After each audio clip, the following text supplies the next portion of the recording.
under and breathe in deep. Maybe they'd never find me at all. Laying the pistol aside, I rose on shaky legs, swaying slightly.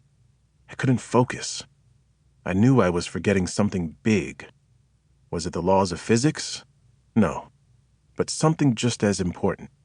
My head was thumping like a bass drum. I couldn't remember.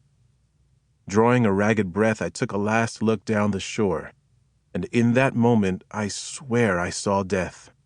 Not the guy with the scythe wearing the cowl, more like a dark distortion hovering above the waves in deep water.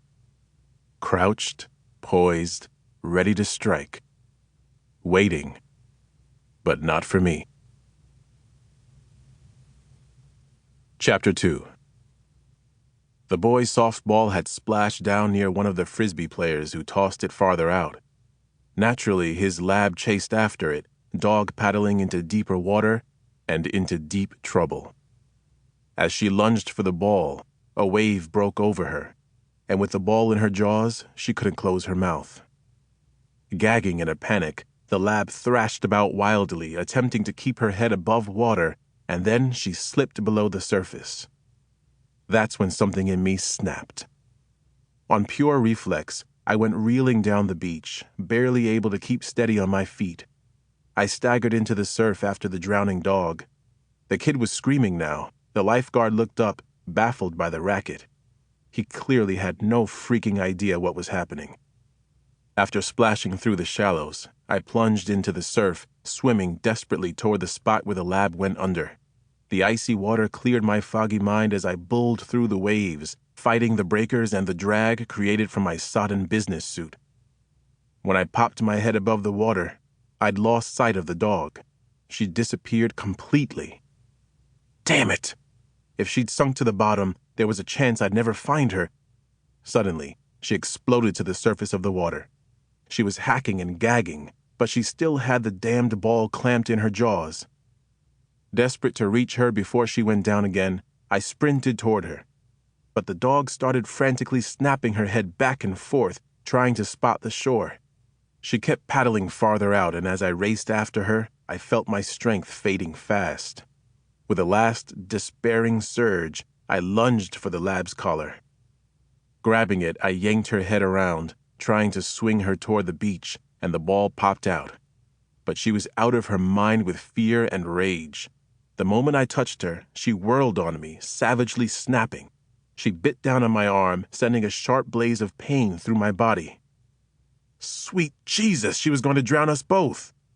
Cursing, I pushed at her with my free hand, trying to break her hold, but she clamped down even harder. And that's what saved her life. With her jaws locked on my arm, she couldn't swallow any more water, but I couldn't swim either. Rolling over, I managed to support her as I side-stroked back to the shallows with my free arm, hauling her with me until my feet brushed the bottom.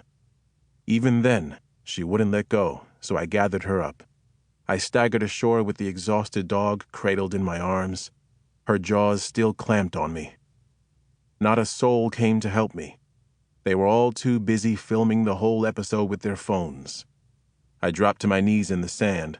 The second the lab's paws touched solid ground, she squirmed free of my arms and went tearing off to the boy and a woman who were both crying and yelling. Suddenly, the lifeguard was in my face, hauling me to my feet by my lapels. "Are you out of your freaking mind?" he shouted. "What the hell were you doing out there?"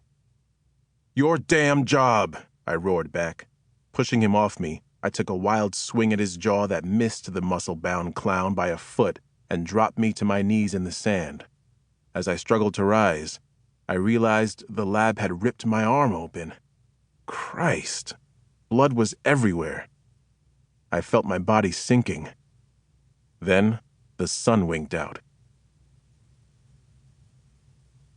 Chapter 3. I woke in a world of white. White ceiling tiles, sterile white walls, white machines beside my bed. One was for oxygen, I think. The others were complicated. I had no idea what they were for. My bracelet was silver, though, because my right wrist was handcuffed to the bed frame. A heavy-set woman in blue hospital scrubs was